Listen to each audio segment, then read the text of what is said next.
Imagine running a booming online business, but every time an order comes in, you're stuck dealing with logistic nightmares, delays, lost packages, and sky high fulfillment cost. Now, what if there was a way to connect with the perfect 3PL partner in just a few clicks? Our guest today has spent over a decade solving exactly this problem, from launching a successful fulfillment company to co founding a game changing logistic platform. He's redefining how e commerce business scale. Welcome to another episode of our Founders Podcast. I'm your host, Ash, and this is a show where I interview proven founders and industry experts who share their stories, strategies, and insights to help you build, launch, and grow your business. In this episode, we talk to Bill, the founder of Racklify. Bill, welcome to the show. Hey Ash, how's it going? Great, thank you. Do you have a favorite quote, something that inspires and motivates you would like to share with our audience? Yeah, so it's like Ben Franklin has always said, right? Failing the plan is planning to fail, right? So Hmm. having a plan, having goals in mind, having something to shoot for, right, keeps you on that track. And if you don't have it, you're just wandering, right? So those are words that I live my life by. Indeed, indeed. And I couldn't agree more with you on this one. If planning not just start with when you're working on something. Planning is like not when you wake up, you have to plan your day. You have to plan how you're going to pick up your kids from the crèche. Yeah. You have to plan what's going on in your work with the project plan, right? Everything. Great. So tell us more about Rectify. What does the product do? Who is it for? And Yeah. what's the main problem you're trying to solve? Yeah. So what I'm going to do is I'm going to start at the very, very beginning here, right? So think like 10, 15 years back, I Mm-hmm. was in the world of importing. And at that time, Amazon was really hitting that like gold rush, right? It was the Mm-hmm. early days where it was still kind of the Wild West, but the people that were getting on there and doing it right were making a lot of money. So I started selling things in on Amazon, on Walmart, right? Once that opened, all those different marketplaces, and started to scale a pretty successful e-commerce business, right? We were doing almost $10 million a year in revenue. And then Wow. I heard of this thing called a 3PL, right? The idea that there's other warehouses around the world. You don't just have to have your own warehouse, right? There's these other warehouses where you can put your stuff there and they'll ship it out for you. So you don't Mm-hmm. have to ship everything from one location, or you don't have to use FBA or whatever. So this was a neat thing that I've never heard of. And this was like before the whole boom of the last 5, 6 years. Mm-hmm. Um, and I decided I'm going to give this a shot, right? Well, long story short, it didn't really work out, right? The 3PL provider wasn't that transparent with the pricing. Things cost a lot more than I thought it would. And I had an overall bad experience. So this drove me to start my own 3PL and treat Mm-hmm. my customers the way I want to be treated. Well, fast forward to that today. There's an entire industry of what's known as a 3PL matchmaker. And these are people that help brands find 3PLs. And there's a couple issues with the industry where fees are usually not very transparent. They're hidden, right? So Mm-hmm. these people charge the 3PLs for leads, for deals that they give to them, right? And the merchants pay that indirectly. So even though they might not see that, they might be paying an extra 15, 20, 25 cents a pick, Mm-hmm. um, for that. So what we did is we built the largest marketplace for logistics providers and logistics services. So this Mm-hmm. is a website with over 6,000 warehouses on it. It's got over 1 billion square feet of warehousing, and it's totally free to use. There's no success fees. There's no award fees. There's no, pay me for a lead, right? It's all transparent. It's a marketplace, right? So this means that consumers are the ones making the decisions, in this case, the e-commerce merchants, and Mm-hmm. not a matchmaker pulling the strings and, selling their business to the highest bidder. So this is, as far as I'm concerned, the only true marketplace play in the space where, we deliver search results, and those search results can then be acted upon by a merchant, right? So we do some hand holding for people that are, not are new to the space, right? We have people you can contact, but Mm. the core part of our business is trying to be as, independent and impartial as a marketplace as possible. Awesome. And for our listeners, Bill, will you be able to explain what 3PL stands for? Yeah, so 3PL stands for third party logistics, Mm-hmm. right? So whenever you're thinking about logistics, right, think about if you're not doing those logistics yourself, there's what's known as a third party involved, right? So that Mm-hmm. whether this is a warehouse, a fulfillment center, an FBA prep facility, right? There's this other party that's physically handling your goods on your behalf. They're probably taking your inventory, right? They're reporting on that. They're giving you access to a dashboard. They're shipping those orders out, right? And they're Mm. really focusing as that logistics arm of your business, so you can focus more on sales, scaling, marketplaces, and those high impact things, while outsourcing some of that, the labor and the space needs. Mm. Interesting. Interesting.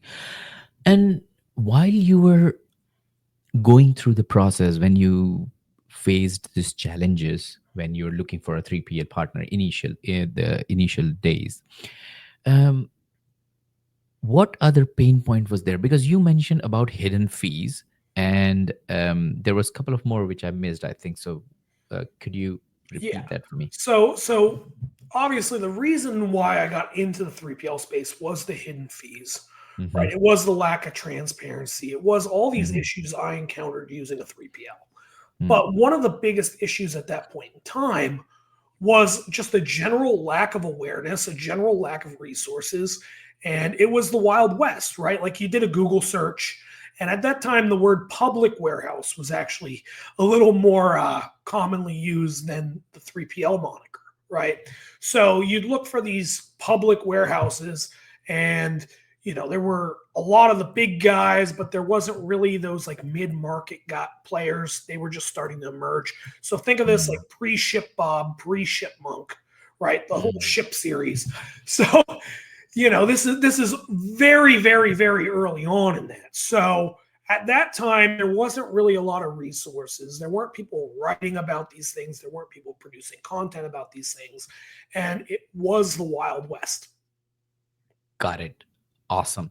And when you decided to go forward with this idea, when you had the epiphany, did you look into the market?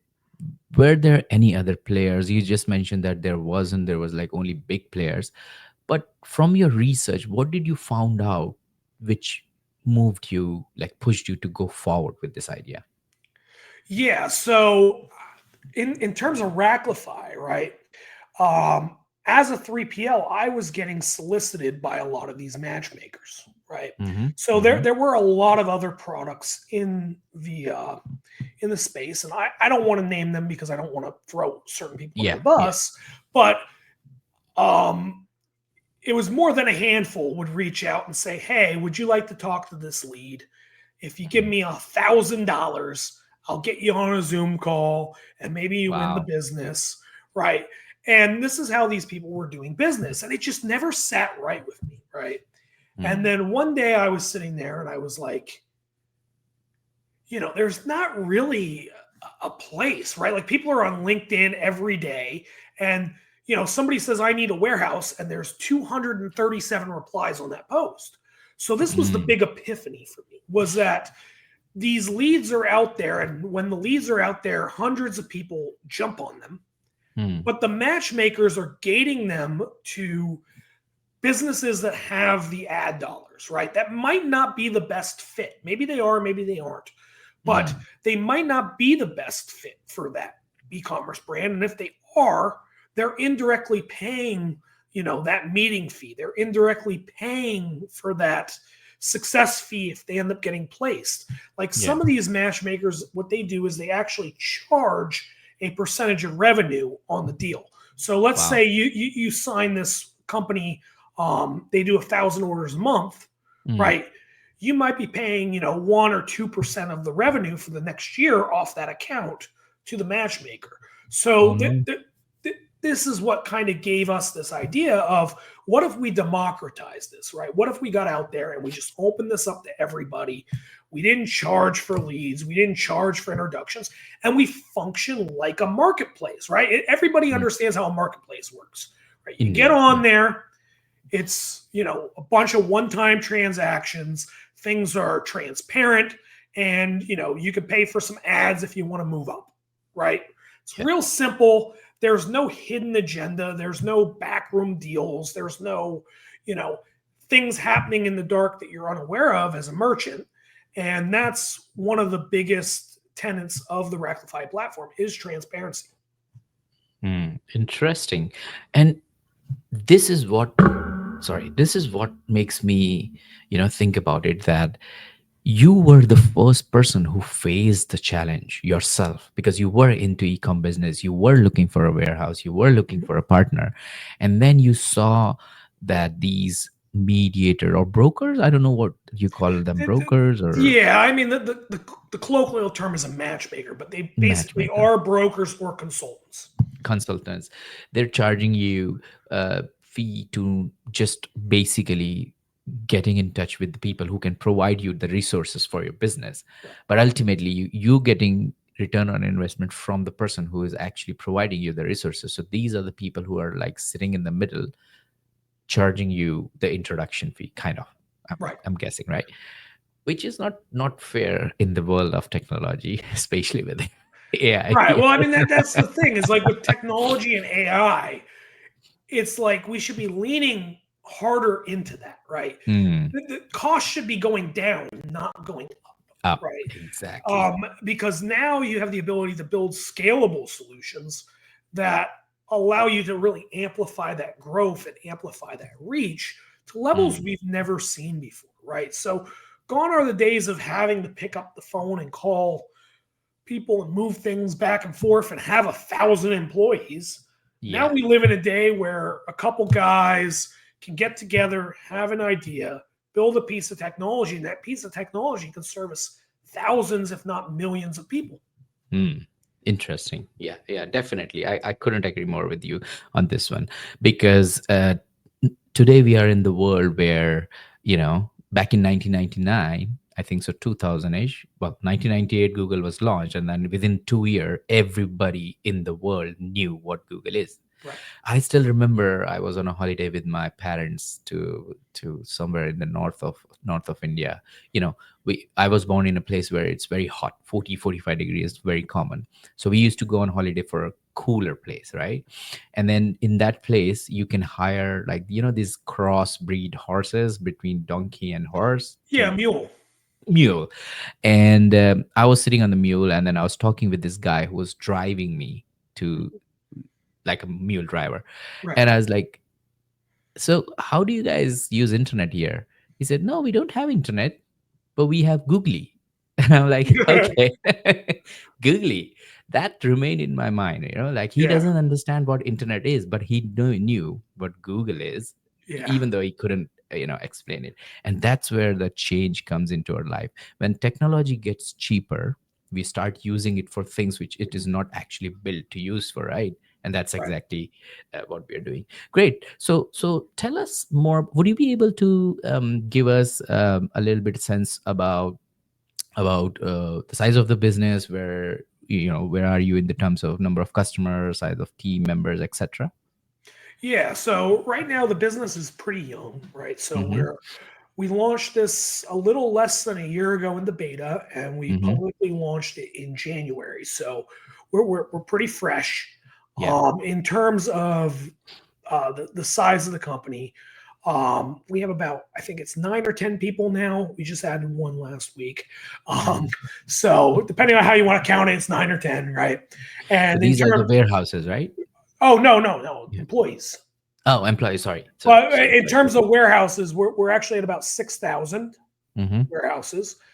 And about, it's like 1.1 billion square feet of warehouse space. So Wow. it's pretty large.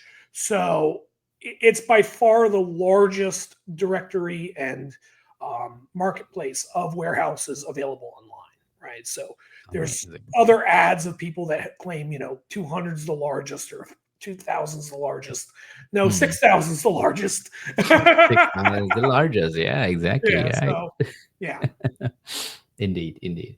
Great stuff. So Bill, have a couple of questions before we move to the next part of our interview because I'm really, really enjoying this Yeah. conversation. I love the founders who do it bootstrap, not raising any money, and have this passion thing. So tell us more about it's like what advice would you give to a e-commerce founder or sort of like a person who has already been established in the e-commerce business and they have the need of fulfillment and shipping? I'm guessing you're only operating right now in US. No, we're global. Okay. We got warehouses all over the world. Mm-hmm. Actually, our largest user base is in the UK.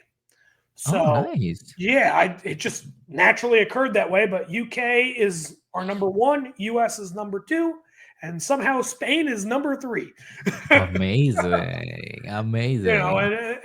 We got about right now about 8,000 people a month visiting the site, so it's a decent Perfect. amount of traffic. But yeah, what I would recommend for an e-commerce seller that's getting into the idea of warehousing and 3PLs is one, to do your research, right? So Mm, you want to know what a 3PL is specifically good at and what they're not so good at, right? mm, And at this point, we have a convergence of the sales pitches, right? So a lot of mm, 3PLs use the same marketing, they use the same language. And the mhm, key here is actually understanding the core differences between one and the other, right? mm, Some 3PLs are more B2B, some 3PLs are more B2C. Some 3PLs have specialties like cold storage or pharma or mhm, hazmat. Others don't do that. Some are just ambient storage, right? Some handle high SKU counts, some handle furniture, right? And really understanding what is the difference between these and then understanding what kind of technology they use, right? mm, Because you're going to be interacting with these people daily. So it's really important that you understand the technology that they are using, to compile those orders and ship those orders. So, like, do you have a dashboard? Can you navigate that dashboard? Do you know how to put the order in their system, right? mm. Are the integrations easier? Do you got to have a whole dev team to integrate with their WMS, Yeah. right? These are the kind of questions you got to be asking yourself. And then the big one is customer service, right? How do these guys service my account? Am I going to be stuck in a ticketing system with 2 weeks response time? Do these guys do it by email? Do I have an account manager? Can I call them by the phone? Who am I speaking to? Am I speaking to the owner? Am I speaking to a warehouse supervisor? Am I Mm, speaking to some remote person in some other town that's not even affiliated with the business? Right? mm, These are all really important questions to ask when you start that warehouse search. But I think the biggest thing that people overlook is what their need actually is, right? mm, So I think a lot of times when people are looking for a warehouse, they don't actually understand their goals, mm, right? So what is your goal of your business? Are you a hobbyist, right?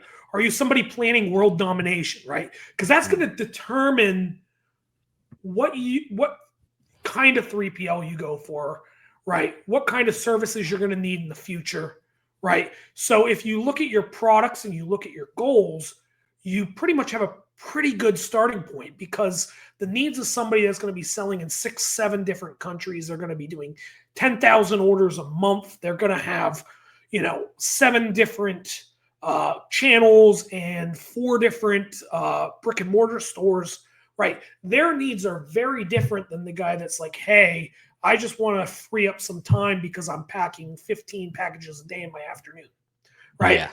And their needs are very different. So the key here is actually understanding what your needs are, what your product types are, and who fits those. Mm. Very interesting. No, I really, really like the fact that you understand the user's need and you actually relate or not not the right word relate, but actually have faced these challenges, and that's why Mhm. you know what exactly one has to do in order to get into touch with the 3PL and work with them. Great. So let's move towards the founder's journey you had Yeah. and what you're doing into that space. Tell me about your how did you find your first customer, the person who paid you for your platform, and the strategy currently you guys are using to bring traffic. So you mentioned around 8,000 people coming to the portal right Yeah. now. So what are the strategies you're using and how you're bringing the customers? Yeah. So our first customer, was organic, right? Mm-hmm. So it was somebody that came on the site, found value in it, and upgraded their account. Mm-hmm. Um, One of the biggest things that I have as a founder is that I believe that everything comes from evergreen content. I Mm-hmm. am the biggest proponent of evergreen content you are going to meet. And that is Okay. because one, SEO is and will always be king. And two, evergreen content is exactly what it says. It's content that's relevant 5 years from now, 6 years from now, 10 years from now, right? So it has sticking power, it has value, and it has compounding value, Mm. right? So what I like to do when I am growing a customer base and I am growing um, a business is leading with information, right? It's leading with content. It's Mm. leading with things that are not just sustainable cost wise, but have a long term lasting impact, right? So, like, perfect example of this is YouTube, right? You Yep. put a video out on YouTube, you're not just measuring the effect of that video next week, right? When you launch it and put it out on social. A lot of people do that. They look at that impact right off the bat. What I Yep. look at is the impact over the next 3 to 5 years, right? Like if Mm. this video is getting 30 views a week, where am I going to be at 5 years from now, Yep. right? I'm going to be at a few thousand views. But a Mm. lot of people don't, you know, look past those initial results. And because of that, they get discouraged with the use of evergreen content, right? So if you're writing an article and 30 people read it in the first week, you might think that's a failure. But when you look back on it over the course of time, there's going to be hundreds, maybe even thousands of people that read that article, especially if it's still relevant years later. So this is the way I like to build a business. This is the way I like to build a book of business. Mm. And it's been very successful. Like obviously we're doing the ads, we're doing the other stuff, right? Mm.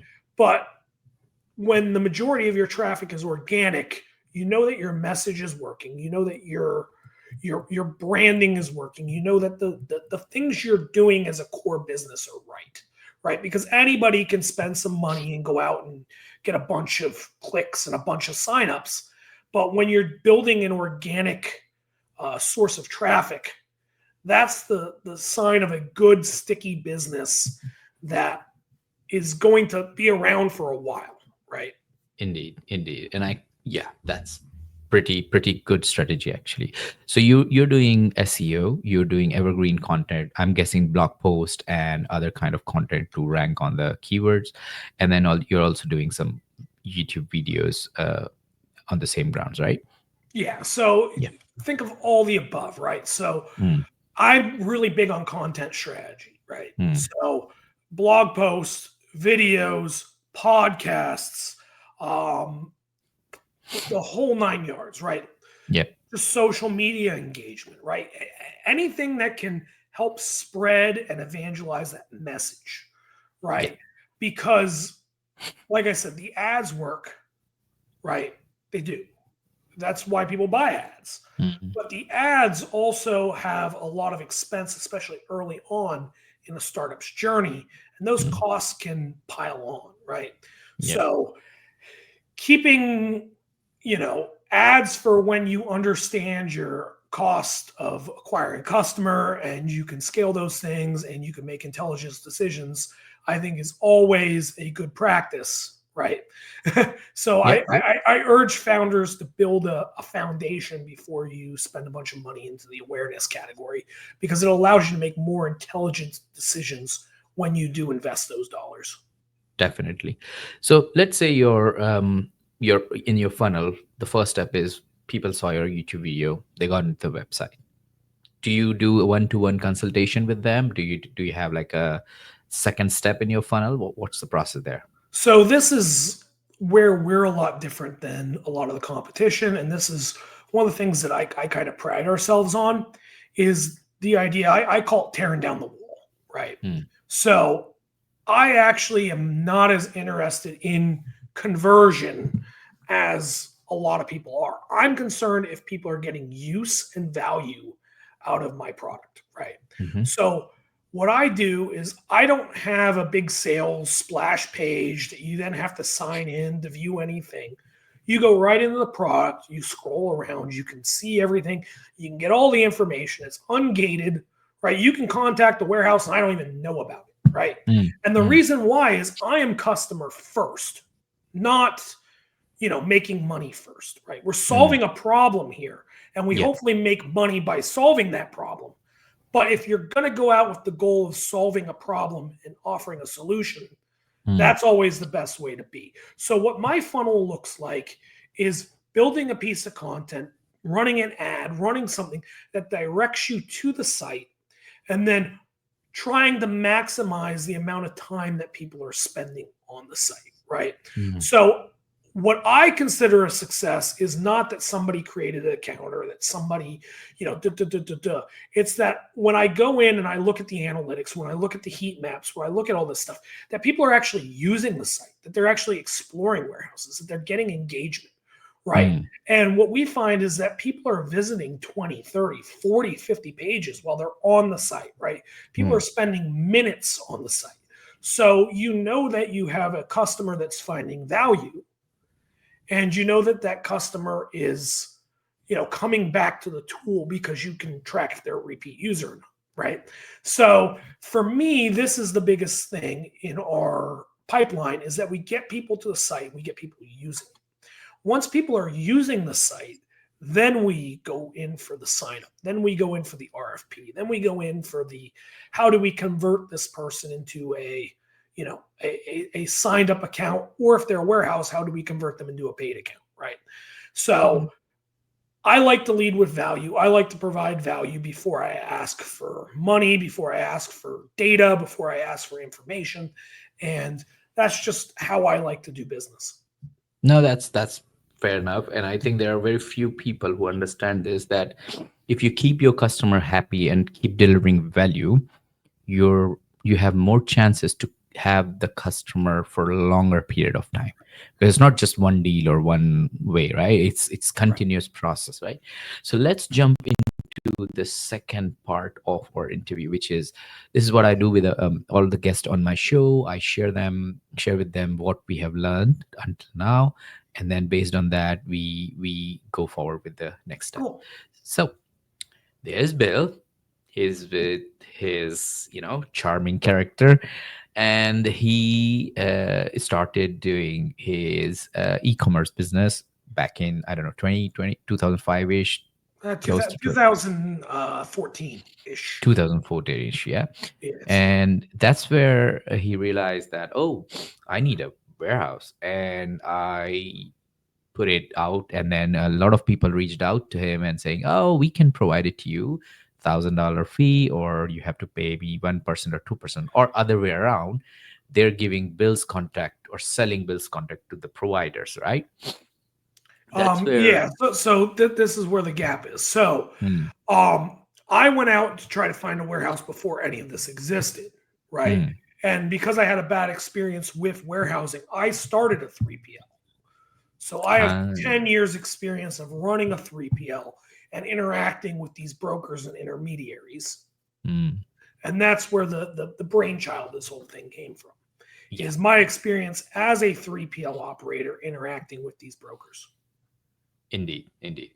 And there we go. That's where we got the brainchild. The things which you have mentioned before considering any platform or a provider for the e-commerce giant or founders is make sure to understand what kind of customer service they have, channel through the customer service provided. They have to do proper research. They have to understand the core difference between what kind of warehouse they are trying to get, uh, what kind of technology they use, the language they speak, and all these kind of things. Mhm. But they also have to understand if there are hidden fees, there's any transparency which they're hiding from you, and any cost which is included, like, for example, lead cost, etc. So this makes it easier for them. But if you don't want to do that, there's an easy solution. You go on Racklify and everything is sorted for you. All the genuine and vetted. Do you have these warehouses vetted in some kind of Yeah. process? So we have a process for that. Mm-hmm. We call it verification. So what we Okay. do is if a warehouse wants to, they can claim their profile, which allows them to then uh, put a point of contact right there in the profile, right? You can put their meeting links, you can put their email, the website, the inside, the in-platform messaging goes to them, right? And it gives them a whole lot more control. So what we do is we reach out, we make sure that they're who they say they are, right? They have the buildings they say they have, the information is correct on their profile. And we give them Mm, a nice little badge that says they're verified. But it mm, doesn't stop there. We do something we call Racklify rated, right? mm, So the Racklify rating is not indicative of quality, right? It's indicative of more of a classification, similar to the hotel industry, actually. mm, So when you think about hotels, right, you have 2-star hotels, 3-star hotels, 4-star hotels, 5-star hotels, mm, right? You can have a very good 2-star hotel, but your expectations of a 2-star hotel is a lot different than your expectations of a 5-star hotel, right? exactly. So what we did is we classify warehouses based on how many buildings they have, how many Hmm. services they offer, their expertise, right? And this is meant as more of a filtering mechanism rather than a display of quality, right? Mm, So, for example, if you're looking for a more boutique fulfillment center, you might be better off going for a uh, 2 or 3 diamond uh, provider because hmm. they probably have 1 or 2 buildings.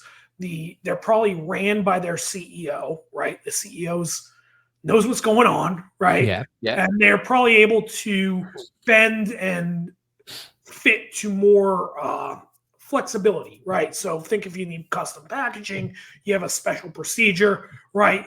And then once you work your way up to the 4 and 5 star providers, you're looking at more large reaching industrial superpowers, right? So think of something like a Geodis, right? Mm, They got 1,000 buildings, but they're probably not very flexible. They're probably not very customizable. They're probably not very new seller friendly, right? mm. So it allows you to kind of get an idea of like what size customer and what level of capabilities and complexity each warehouse has. Got it. Got it.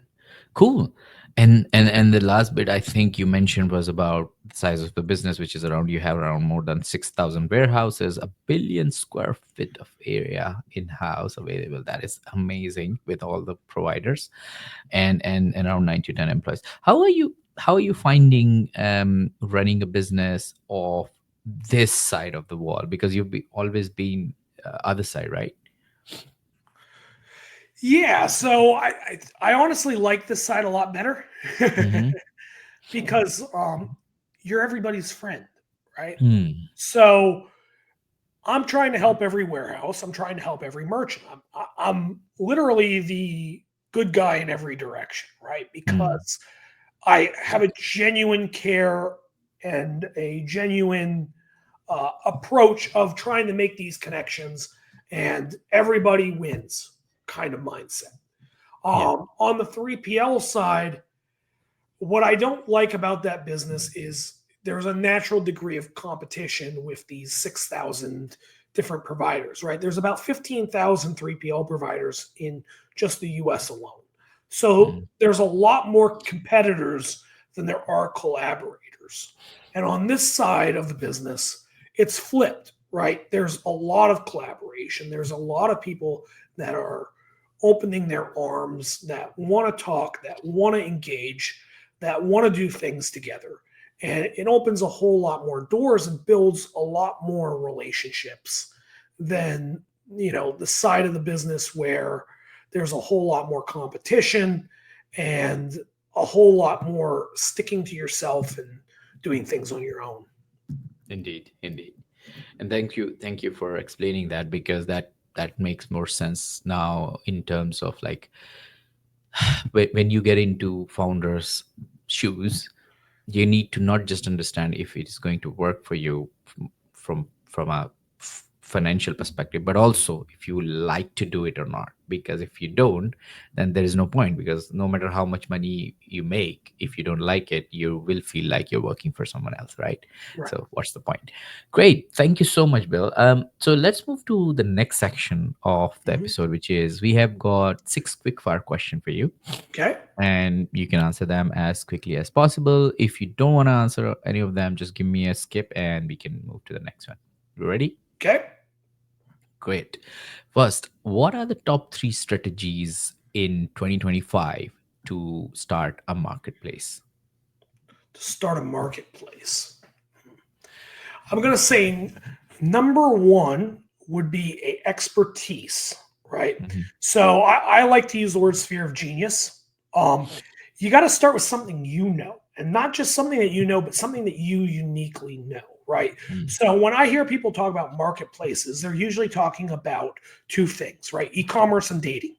Mm. And both those things are really hard to start because you're not the only one with those expertise, right? Yes. So I think anybody that's looking to start a marketplace needs to start with expertise.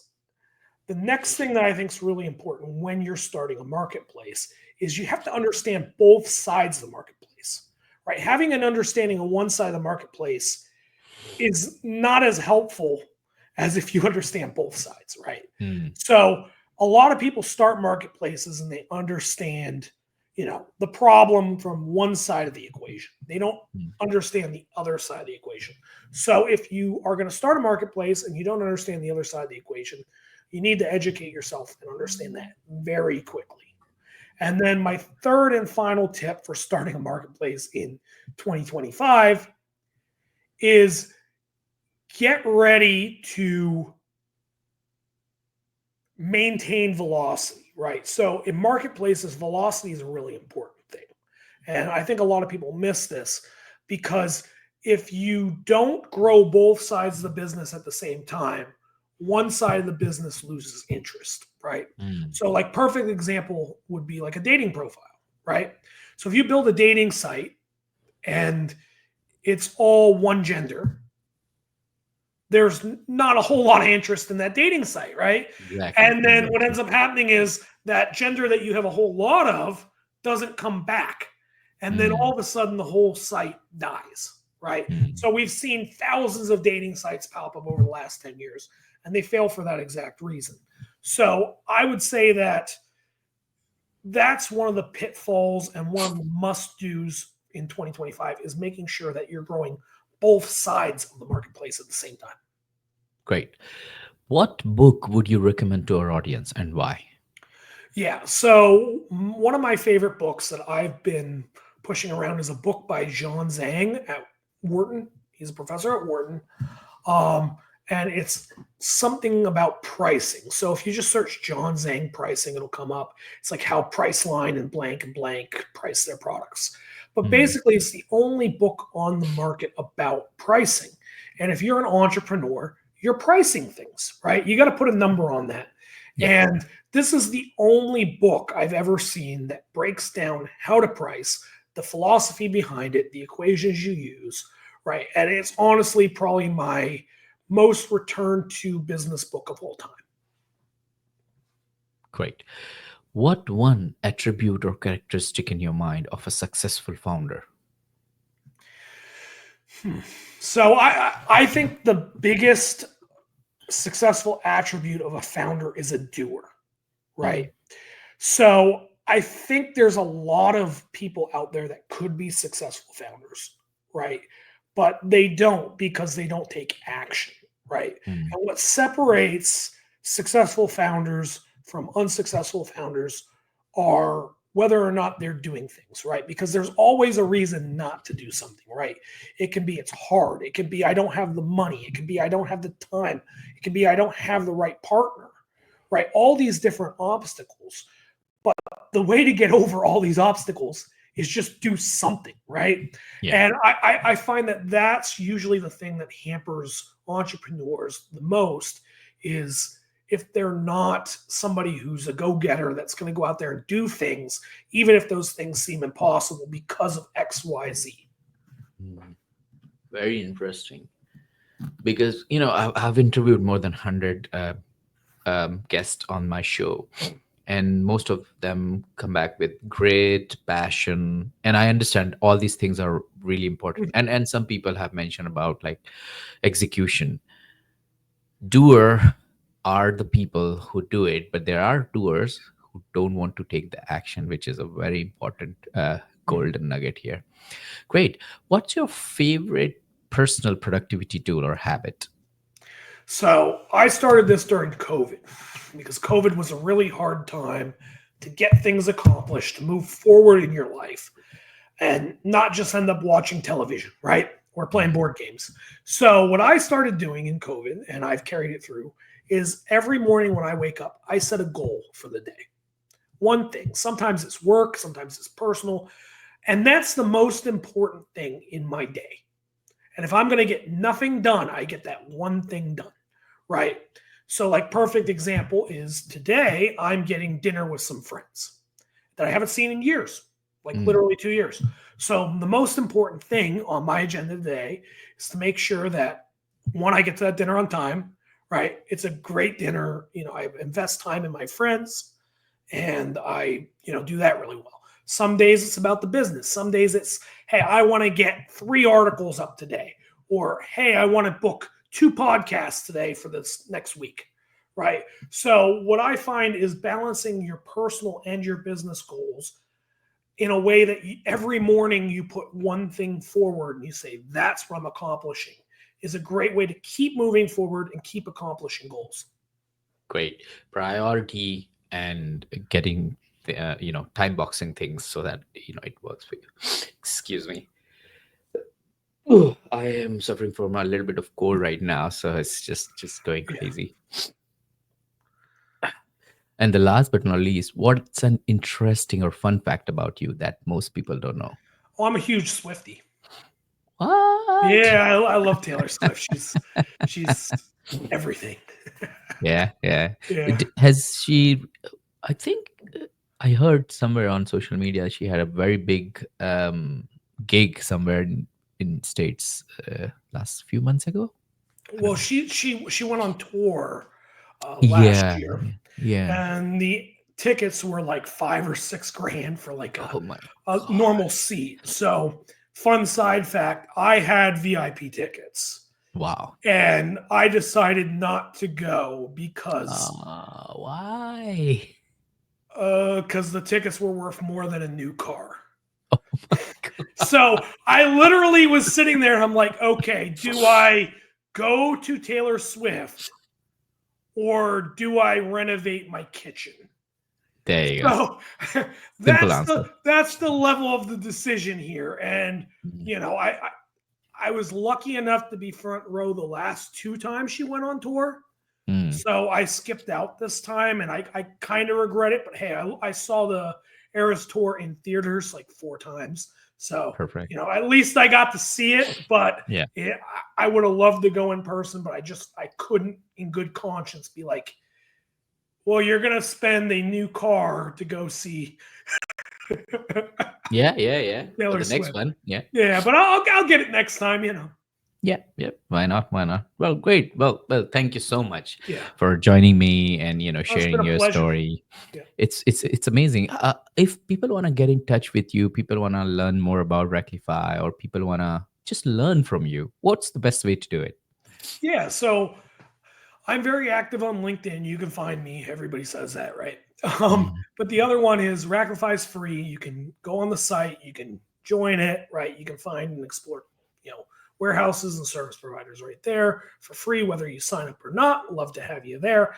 And then I also produce a ton of content. So you can find us on YouTube as Racklify, or you can find us on any of the podcast platforms as Disruptive Minds. Got it. Got it. Well, thank you so much for joining us today and sharing your inspiring journey. You're really doing an impactful work in ecom right now because nobody else is doing it. Well, maybe they Yeah, are, but you understand both sides of the story, right? right. It's been an absolute pleasure having you on Founders Podcast. It was a great time being here, and I'm really happy to talk anytime. Great. Thank you all for tuning into this episode of Founders Podcast. I'm sure you found our conversation with William insightful and inspiring. Make sure to go to Rectify website, and if you are into ecom, check out what are the different facilities and warehouses available there. Or if you're from the other side, do register and list your pro 3PL company or warehouse there. If you enjoyed this episode, make sure to subscribe to our podcast and stay updated on future interviews with proven founders and industry experts. Stay inspired, stay motivated, and keep building.